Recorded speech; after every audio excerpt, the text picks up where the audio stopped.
Hi, I'm Alicia. And I'm Robin, and you're listening to Bowel Moments, the podcast sharing real talk about the realities of IBD. Served on the rocks.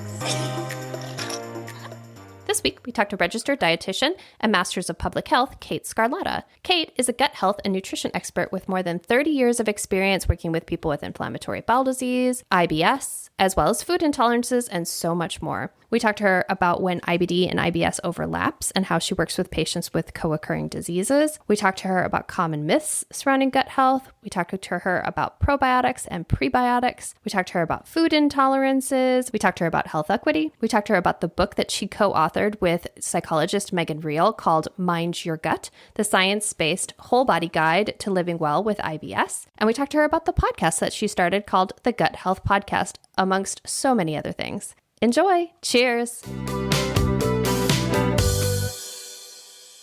Hi, everybody. Welcome to Bowel Moments. This is Robin. Hi, everybody. This is Alicia, and we are absolutely delighted to be joined by Kate Scarlata. Kate, welcome to the show. Thanks for having me. Kate, before we get into who you are and kind of what you are to our community, our very first unprofessional question is, what are you drinking?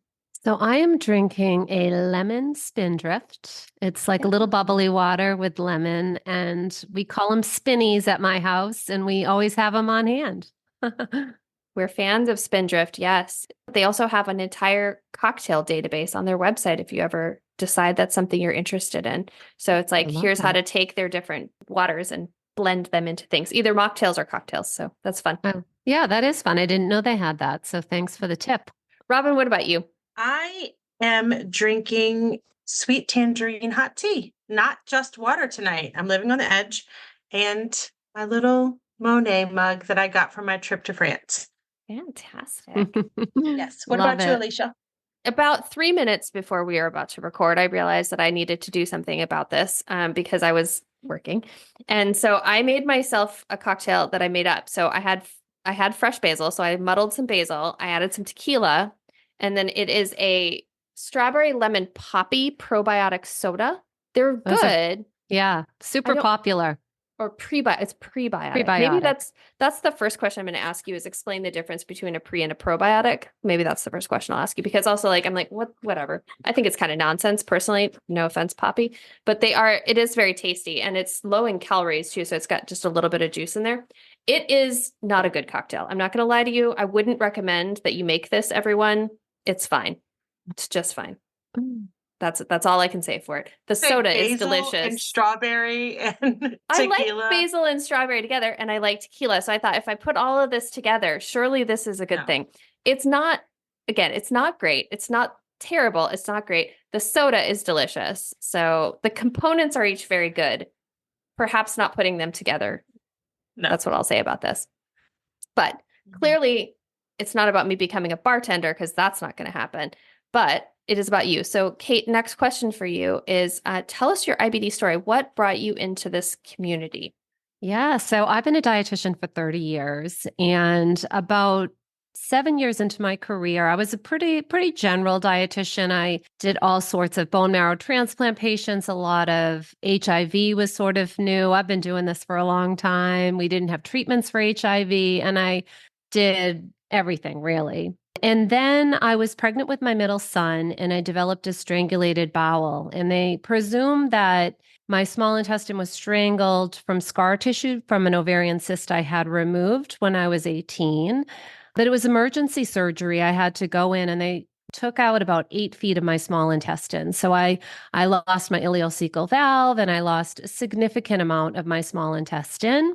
And as you can imagine, I developed food intolerance and GI symptoms, and I was quite miserable, and a growing baby, mind you. The baby survived, and I have a 30-year-old son, but it was really my segue into the sort of study of food intolerance and GI disorders, because no one really helped me. And I was sent home, just don't eat fat. And I was afraid to eat fat because I didn't have my ileum, and I really didn't need to be so fearful of fat. And it just was a nightmare.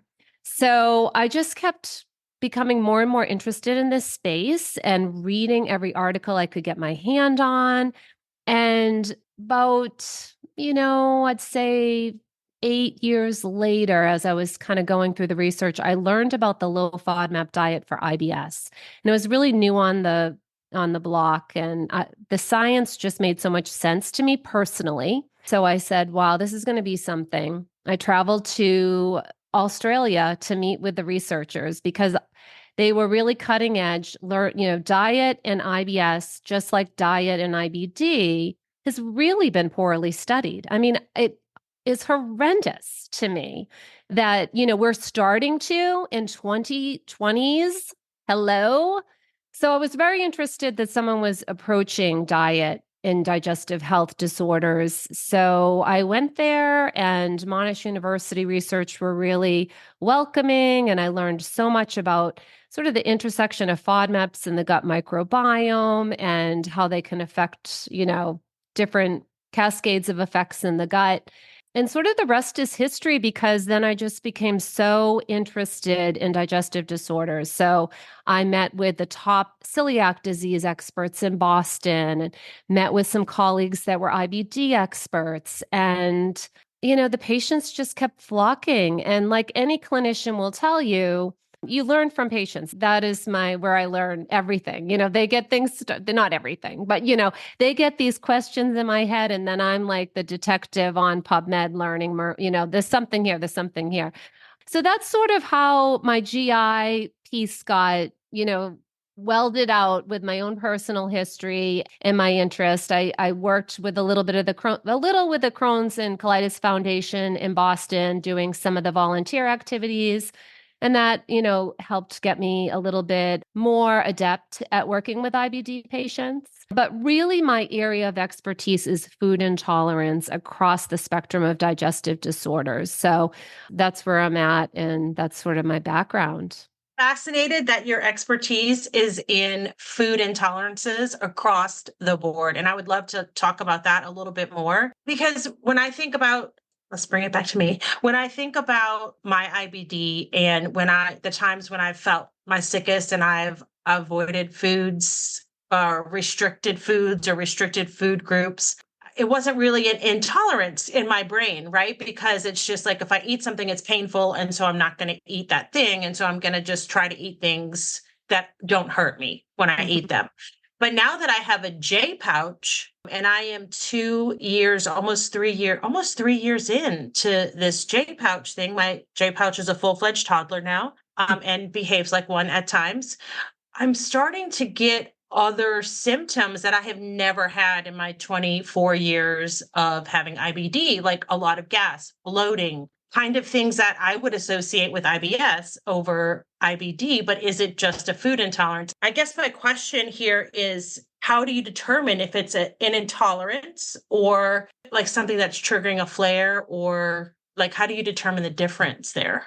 Well, with IBD, most of the patients have had a recent scope or have had some kind of evaluation and they're in remission. So those are the patients that I see, but they're still having still some symptoms, right? So usually with food intolerance, we restrict certain foods and see if the patient gets better. Then we reintroduce certain foods to see if they trigger repeatedly symptoms. Because you have to keep in mind, so most food intolerance reactions are related to lack of enzymes. In IBD, if you have ongoing inflammation, that's going to affect your enzyme production, because most of the digestive enzymes that help you digest starches, sugar, sucrose, lactose, those are all at the tip of your villi. So any kind of inflammation there is going to degrade those enzymes. So food intolerance often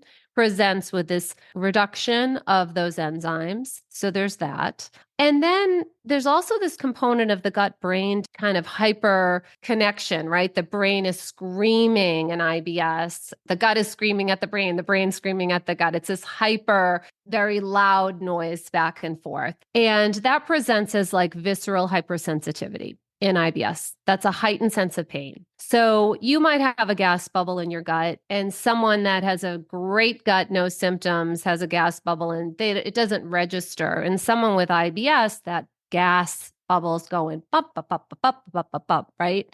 Really, really, hello, there's a gas bubble down here. You should be paying attention to this, So there is some of the gut-brain discussion that can affect this food intolerance reaction through visceral hypersensitivity. It could be that something is driving some inflammatory changes. So in IBD, and this is really across the board, and this is getting a little complicated, but very interesting science done by Heather Armstrong, looking at a particular type of carbohydrate called fructans. And in a subset of people with IBD, when you eat fructans we don't have an enzyme for fructans, so no one really digests them.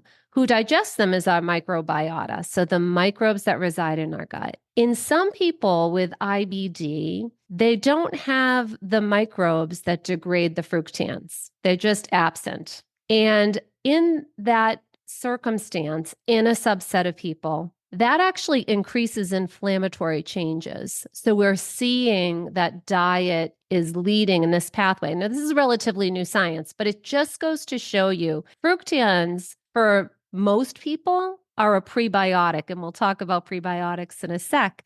So prebiotics really are just food for health-promoting gut microbes. They tend to be fibers, but there's also polyphenols that are prebiotics too. So polyphenols are in things like chocolate and strawberries and that beautiful tequila soda you got going on. They're also in like extra virgin olive oil, like very rich in extra virgin olive oil, which I wonder if that's part of the Mediterranean diet benefit, right? That we see in IBD, So I'm kind of going all over the place, but my point is it's complicated. It could be the decline in enzymes. It could be that in certain people, their gut microbiota is deranged in a way that it's not breaking down fructans in a way that's helpful, and that reaction leads to actually inflammatory components. And that part is just getting teased out as we're learning about the gut microbiome. But so I think to answer your question, it's all of the above sometimes. And it is a little bit challenging to tease out what exactly is going on, but it is contributing to symptoms. So we pay attention to that and we modify the diet. I also just love that you called it deranged. And I will never describe my microbiome any other way now. It's deranged. Thank you. I appreciate that. Yeah. It is kind of.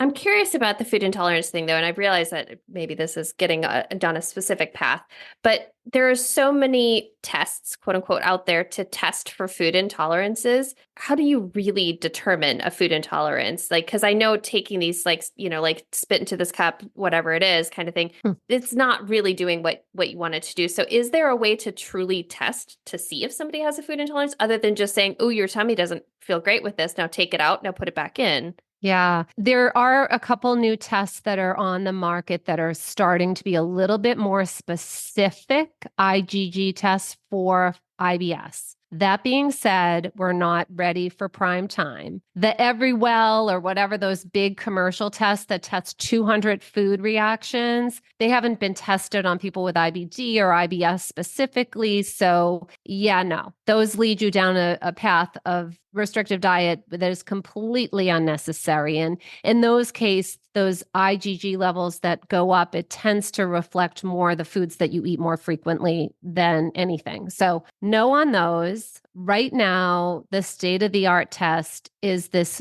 food elimination reintroduction. It's a pain in the neck. And, sometimes people can get so uptight about adding a food back in, they could create the reaction, right? And it's not even a real reaction. So, work with a professional that can kind of, relax you, add it back really slowly so we can tease it out and see what seems to be a problem for you and what isn't. Great. Thank you. That's kind of what I assumed.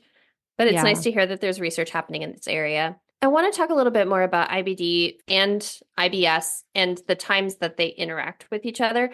Mm-hmm. My first question, which basically could probably be a yes or no question, is you mentioned that sort of this brain gut interaction of like gas bubble, this is a crisis for folks with IBS. Is that just exclusive to folks with IBS, or do people with IBD also experience that like hypersensitivity that you described? I believe it does follow suit for IBD as well. And keep in mind, about 33% of people with IBD have overlapping IBS. So it's quite high, So Can surgery cause IBS symptoms? Does it do something when you have surgery on your intestines?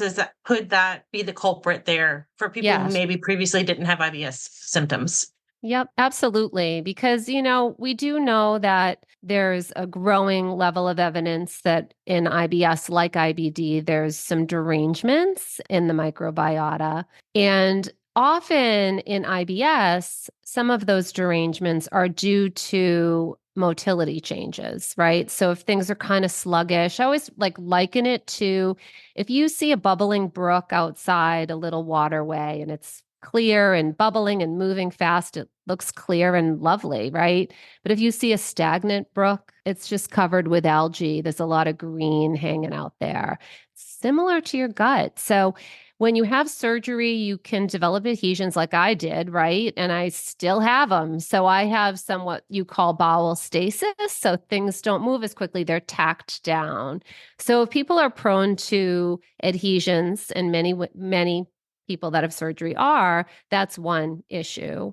The other issue we see, particularly in Crohn's disease, when the ileocecal valve is involved and removed, that's a doorway between the colon and the small intestine. And when that's removed, you're allowing colonic microbes that really should stay down there move further up into the gut. And that's a risk for developing a condition called small intestinal bacterial overgrowth, which presents exactly like IBS. So it's complicated, but to your point, yes, surgery can contribute to the at least IBS-like symptoms. Wow, I guess I didn't realize that the microbes going up from your colon, from your colon to your small intestine would cause C, but that's so interesting. Wow.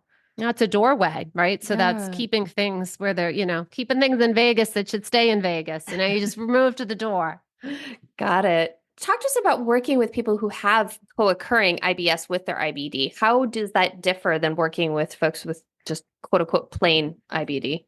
We'll never say plain, right? I know. Nobody's plain, nobody's just, but exactly. How do you work with them that has the additional pleasure of having IBS? Exactly. Well, anyone that comes in my office, I want to say this for those in the back of the room. We want you to have the most liberal, nourishing, joyful diet you can enjoy. We're on the planet for a short window of time. We want you to thrive, but we also want you to have peace with food, and that's really important. Often my approach in a person that has IBD and has IBS overlap is to look at FODMAPs. Now, does that mean they have to go on a full-fledged 3-phase low FODMAP elimination diet? No. What it often means is looking at the diet, understanding what the individual has noted to be problematic for them, and kind of cherry picking out some of the FODMAPs so that I'm just kind of doing more of a gentle approach,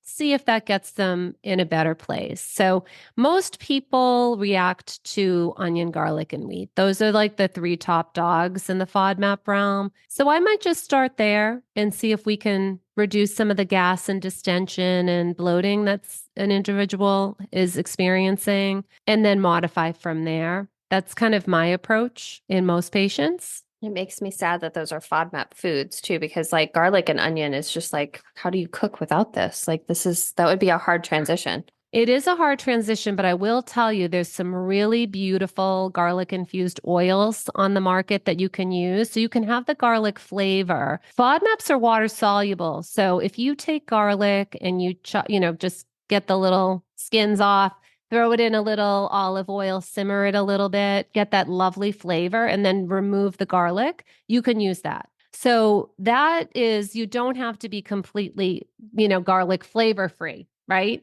And then for onion, most people are really happy. There's shallot infused oil too. So that is lovely flavor. Leek greens, scallion greens, and chives give beautiful onion flavor. But the difficult part of it is that onion and garlic are in everything at the restaurants. And that makes it a little bit more challenging. So doing it at home, you got it. A couple little changes, you can do this, but dining out becomes a little bit more challenging for sure. And remember, this isn't an allergy. So sometimes people will say, I'm getting pizza. It's worth it. It's Friday night and I'm just going to chow down that pizza. I'm psyched and I'll put my jammies on. And if I get a little bloated, I'm good to go. But, knowledge is power, right? So instead of being on a bit, chowing down some salsa and then hopping on a plane to go to, the Crohn's and Colitis Foundation meeting in Vegas, that wouldn't be a good move because gas expands on a plane. So you're gassy and then it's expanding. So yeah. So, this tips of the trade. You don't have to be, so restrictive if you don't want to be. It's to feel better. Like our friend Stacey Collins, registered dietitian Stacey Collins has, Love I her. think, coined the phrase the altitudes when you get on a plane. So I love that. Yes. I mentioned my prebiotic soda that I chuckle at, and also probiotics. I know, I have a big fat question mark here because, again, what the heck is a prebiotic? That's number one. Number two is are there really some probiotics that are truly get to the source of what needs to be dealt with? Because I just think once it goes through your gut, it gets processed. It doesn't really get all the way down to where it needs to go. So, all right. So prebiotics, we talked about a little bit. That was the polyphenols and the fiber and certain fibers feed our good health promoting microbes. By definition, that's what it is. Probiotics are live microbes that when we consume them, they offer a health benefit. That is by definition. So in order for something to be a probiotic, it needs to be studied and it needs to show that it was actually beneficial. So there are some microbes that we can ingest that are probiotics because they've been studied and they have health benefits. In IBD, we don't really have much. There was an older formulation of VSL3 that we used to use for pouchitis and ulcerative colitis. It was a little myth between the original person and the new, so that's another long story.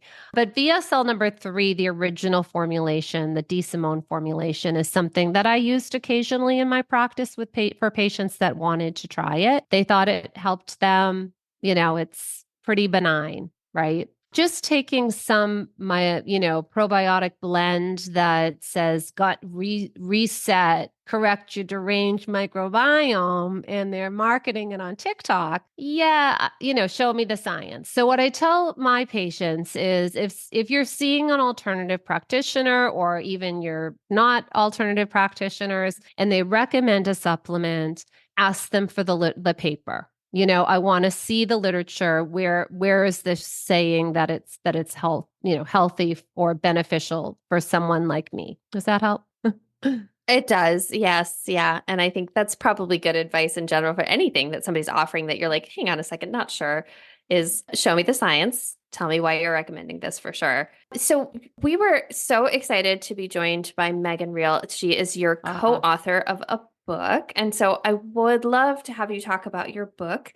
Mind Your Gut is the name of your book. So yes, I did co-write a book with Dr. Megan Riehl, who is like the best co-author anyone could ever ask for. It is called Mind Your Gut, the science-based whole body guide to living well with IBS. And we put this book together really because your mind and gut are so highly connected, particularly in IBS. And we know that nutrition makes a difference. It's one of the most effective therapies for IBS. But there really is a lack of GI dietitians. There's a lack of GI psychologists. And we really wanted a comprehensive book that reviewed science-based therapies that individuals could apply. And, provided this is what cognitive behavioral therapy for IBS is, you might consider it. Or maybe you want to do gut-directed hypnosis, you might consider it.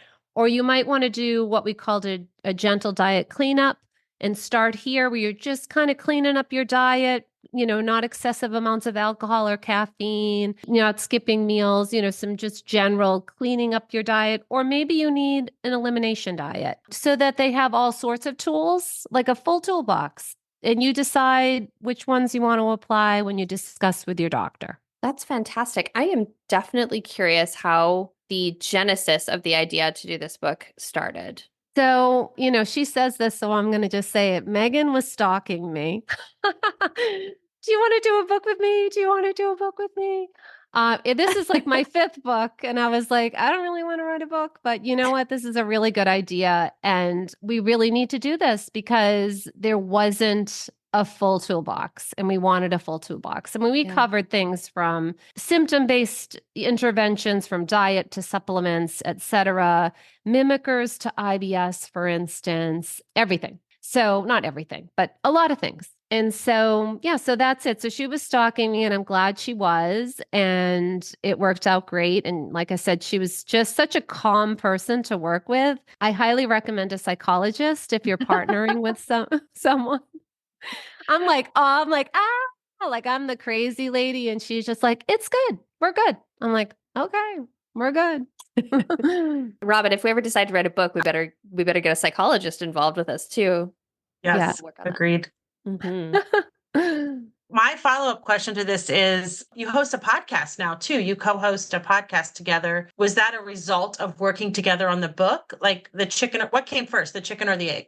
Yeah. So the book was first, and we were looking for, a lot of resources for patients. And in doing so, I was looking at different digital apps and websites and what about podcasts? What's out there? And to be honest, there was nothing really compelling from a science lens. It was a lot of, mediocre, not educated people. And I'm not saying that's all of them, not of great value when it comes to some of these very complicated science topics. There's a value across the spectrum, right? So I said, we should probably do a podcast. And then I'm like, what am I doing? But we're having fun. It's doing well. It was in the top 50 of nutrition podcasts this week. So that was cool. So yeah, so I was really excited. Yeah, we've had a lot of really great guests. Fortunate I've been doing this for so long. So I feel like I know everyone. Not really, but you know so many people in the GI space. So it's been like inviting friends on to talk about cool topics. So thank you for asking. It's been fun. It was my idea, but she's so low key. Sure, I'll do that. Okay. That's great. And yes, we also understand the inviting people you consider friends on and just having conversations and how lovely that is. So we understand that very well, except for ours is not so science-based. It is soapbox based, I think, depending on the day.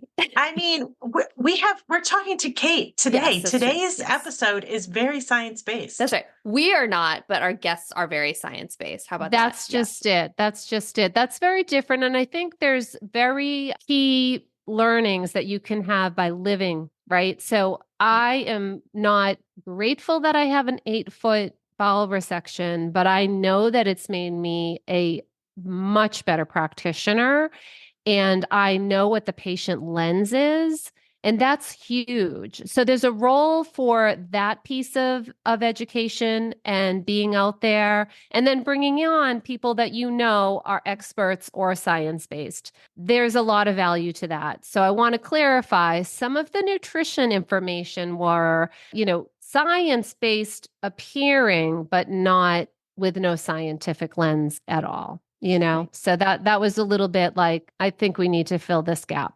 I really like the fact, though, that this has the two components, the nutrition side of it, but also the psychology side of it, because I think it's helpful to have the psychology lens involved in it in a way that gently allows people to understand how this is a piece of it. Because I think what is hard probably for a lot of people, and what I would imagine keeps people away from working with a mental health practitioner, is the fact that you spend so much time when you're being diagnosed with something like IBD, IBS, a lot of autoimmune conditions, you get called crazy all along the way. And so that alone would be enough to kind of push you from being like, I don't want to work with a mental health practitioner, because then it's admitting basically that they could have been right, or that, I feel like there's that component to it. So I think having that lens within it gives people permission to start to look in the mirror a little bit and say, I'm not crazy, but there is a piece to it that is mental health related that can help me. And it's not admitting that those people were right, but that it's a way to sort of help us. So I really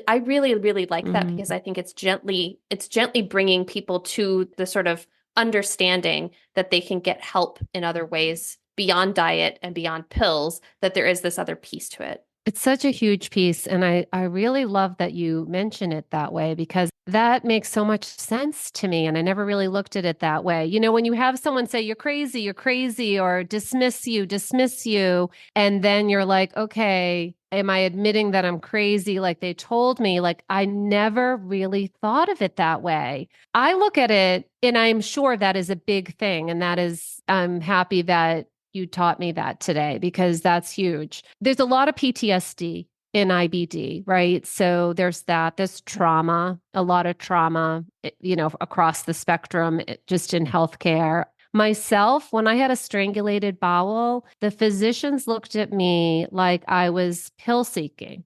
They didn't believe me. They sat on me for 24 hours in observation while my bowel was gangrenous and dying. And my OBGYN knew me because I had had a previous pregnancy with her. And she walked in and she's like, take her to the OR. She does not look right. She saved my life. And I just remember it was a teaching hospital in Boston and they're all, it's fellows and interns. You've got this like barrage of 20 people staring at you and like telling me that I'm pain seeking. No. So that was gaslighting, traumatizing, awful. And I'm feisty. And, I feel like I can really stick up for myself. So, there's lots of layers. Like it took me the longest time, like probably 20 years before I could say this out loud and not cry. So there's a lot going on. And I think you really can benefit from having someone witness that for you. Like, I feel that that's awful. And then it feels healing, right? So I think the mental health component is really huge. The other thing is, this is all hard. It's hard being sick all the time. So, and I don't mean all the time, but a lot of times, right? So catastrophizing, making your world small because you just don't want to deal with the stressors, avoidance. Those are all things a mental health provider can really help. Controllable issues versus uncontrollable issues, different approach. If it's uncontrollable, you can't be using the same thing that you're using for something, so it's endless. I've learned so much from Megan, but Tiffany Taft, there's so many wonderful GI psychologists in the US that are just paving the way and making a big difference, for IBD patients and IBS patients or overlapped patients. Yeah, we are fortunate. We have some really amazing practitioners. It's just if we could, multiply them and clone them and get more of them, because it's like people like Megan and people like Tiffany and other guests that we've had on our show are amazing practitioners. But there's like, Megan's like, I'm in a university setting. You can't just see me. You have to be one of our patients. And so we need even more people to be part of this because I think it is a huge component to it. But I would love to hear more about your podcast because obviously we, being podcasters, we love to hear about this. So one of the things that you guys do is you specifically talk to people about myths associated with living with these diseases. So I want to know about the myths that you've tackled that patients might be curious about that you've covered in your podcast. We've myth busted probiotics. So, they're not a panacea. It's the science, there's trillions of microbes that reside in our colon, trillions. And so adding a little capsule of, lactobacillus probably isn't going to make a big dent. I'm not saying that we're not going to still use probiotics down the line. I think they'll be more personalized as we understand the microbiome better. I very rarely recommend them, quite frankly. So we did myth bust that everyone should be taking a probiotic for gut health. Mark Pimentel came on. He's sort of the SIBO guru from Cedars-Sinai. And his myth bust is that IBS is just a woman's disease. He doesn't like that gets pigeonholed into that. So he said, a lot of men don't come forward and, the data is a little bit more mixed than it's being presented and da, da, da, da. Trying to think what Bill Che busted with us recently. I don't really remember. So usually it's the guest that's busting the myth. Jamie Kanukin. Yes, she came on and I don't remember what it was. So you caught me off guard. I don't remember them all. But it is fun because there is so much trash out there. And so I love it when they highlight something that's like, everyone should take probiotic, or, IBS is just women and hysterical women and, yada, yada. I was about to say that too. That's why it's promoted as being a women's condition, because gaslighting. You're Exactly. crazy. It's not real. It's all in your head. A man could Mm, never have something like that. exactly. Never. I kind of want to ask you something in a completely different direction, if that's okay. So, in the questionnaire that we send out, you put on that medical equity is something that you specialize in or passionate about research. How do you see that in your practice? I think that on the questionnaire, you specifically related it to who is being, what is it, recommended the low FODMAP diet. I think that's how you put it on the questionnaire. So I'm fascinated about this too, because we talk about medical equity quite often on the show. Yeah. But it was just interesting to me because you specifically mentioned that one diet for it. So I was doing a webinar for a university, and someone was on listening, and it was the Q&A at the end, and he said to me, and I know this gentleman, he's a researcher, and he said, "So is the low FODMAP diet just for rich people? Because the availability of dietitians is at these big medical centers. Not everyone has access to this." It was really an insightful question. And I thought about it and I said, maybe it's specialized foods, if you can't be food insecure and follow, this diet, it prompted a question.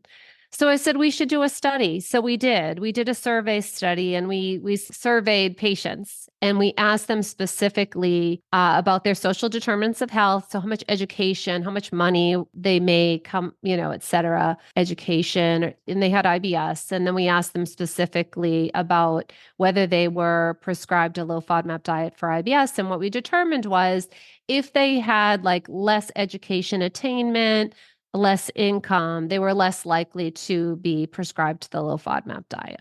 Now, is that was a presumption, like they couldn't follow it? Was it, why were these patients getting singled out? Was it because, well, they can't probably follow it because they don't have the money and it might require a little bit more? But would you do the same for someone with celiac disease? If we know that this diet works for 50 to 80% of people, and you're withholding it because of social determinants of health, that's a health equity problem. And I've done a lot of work with even food insecurity. So during the COVID pandemic, I filled an Airstream with food for people living with food intolerance. And we went from Boston down to North Carolina, and I stopped at various food pantries and delivered food that was given to us. I also donated, we raised money from sponsors, and we gave money to food pantries as well. It was an awareness campaign to kind of say, hey, we're in a pandemic and food insecurity is through the roof. And what are people doing with celiac disease? And what are people doing with low FODMAP needs, et cetera? What are we doing? Nothing. A lot of food pantries were not interested at all in even getting the food from me. And I really wanted to give the food to food pantries that would help identify the right people to give it to, right? So if you're food insecure, but you don't have a gluten-free diet need, you can have the gluten-free food, but let's give it to the people that really do need it. So it was a lot of that. Very difficult for people living with special diet needs because the pantries couldn't adapt to help them. And the food is more expensive. And I just wanted to raise awareness. That was my big thing. I got the Airstream and wanted to be splashy and got on a bunch of news channels and said, this is a problem. What are we doing about it? And I'm actually still doing some work. I still bring in food to some of the local pantries that I know are working with people with celiac disease and IBS. And I've got some work with food rescue. So I still kind of tangibly do it when I can. But there is a lot of health inequities out there. I mean, even just the medications, the pricing of IBD medications. So, that is a rate limiting step for people. And we're in America, it shouldn't be that way. That's all I got. I do wonder how many physicians also sort of rely on the free drug programs from pharmaceutical companies to that might be why I'm not going to prescribe the diet because I know there's no free food program, but there is a free drug program. And so I will do the medication over the diet because chances are the patient can get it. And it's but that's a huge presumption. And even the price tag alone is would make people shy away from even starting the treatment. So yeah, there's a lot at stake here. There's a lot at play here when you're talking about this. So interesting. Totally. And that's why, an educated patient at least can be empowered to know, okay, these are the 17 treatments.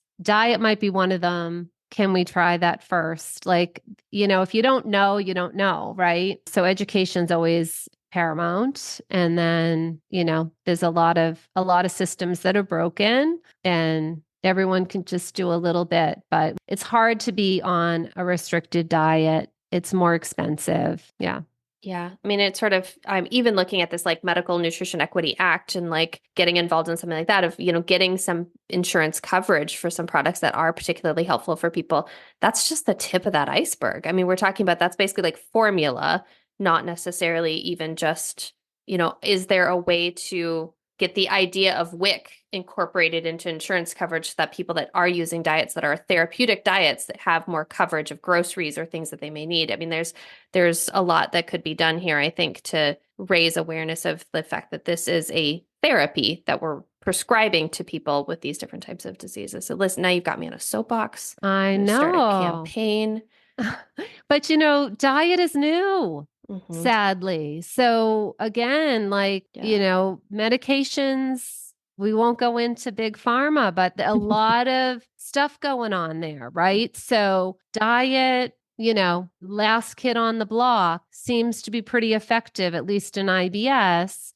And so I don't know. I mean, it's going to take a while to catch up. Then we have to prove diet and, remission, inducing remission and, changes. That's still really limited in IBD. So we need to see some stronger data there. And, in the UK, they do have prescription programs for people with celiac disease so that they do have money towards their groceries for gluten-free products. So we've got to catch up. Yeah. But I mean, there's a model. That's great. Except for it's a model that's part of a different health system. Totally. That's a different soapbox we'll get on. Yes. Different soapbox. A soapbox we have been on and off of multiple times. Yes.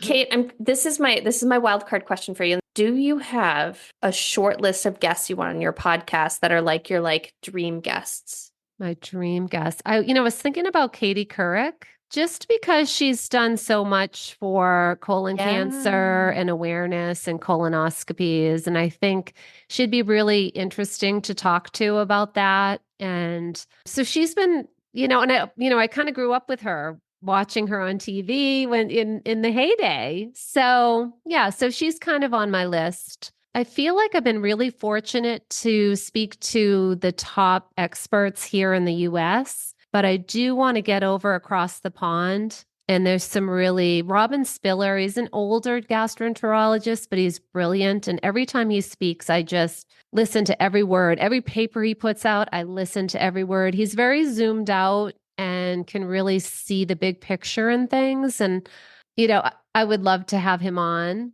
as well. But yeah, that's it, really. Very cool. I like that. We'll tag them in our notes and see if we can get them for you. How about that? There you go. Yeah, tag them. Tag them in the notes. We will. Chances are very good it won't happen. I can't even get Topo Chico. Can't even get Topo Chico to be our sponsor, and I talk about them all the time. So I don't know that we're going to be helpful, but we'll try our best, I promise. Yeah. Thank you so much for being on the show, but we've been talking for a little while and I have to ask you our last question. So, Kate, what is the one thing that you want the IBD community to know, the piece of advice you have? That education is power. And so talk to everyone, learn the most you can about your disease process so that you can have a loud voice and advocate for yourself, and bring someone with you to the appointment so that you can really be the central feature in your care. And I think a lot of times people think they're there and whatever the doctor says, they shake their head and that's the plan. But it's really patient-shared decision-making in 2024. And you are the central feature of that. But you need to be educated so that you can make the right decisions for yourself so that you can have the best care possible, because everyone deserves that. And just one last thing, have a good relationship with food. I know it's hard. I live with food intolerance, but, find the food that works for you, enjoy it, and, eat healthy, but a little cake or whatever gets your goat occasionally, it's eat dessert first. I don't know. But those are all my tips. That's a good tip. And I did make an amazing gluten-free cheesecake over the weekend. So, it can be done. It totally can be done. Yes. Yep. I have a lot of gluten-free low FODMAP recipes on my blog, by the way, at blog.katescarlata.com. I'm going to make a note of that. That will be in the show notes, everyone, if you want to go take a look for it down there. But yeah, that's great because it's a bit of a science to learn how to bake gluten-free. And so it can take a little bit to learn it. Kate, such a joy to have you on the show. Thank you so, so much. This was so fun to talk to you. We hope we'll get you guys on again. Maybe after your book's been out for a little while, we'll see how how people are liking it, what comments you're getting, things like that. We would love to have you back.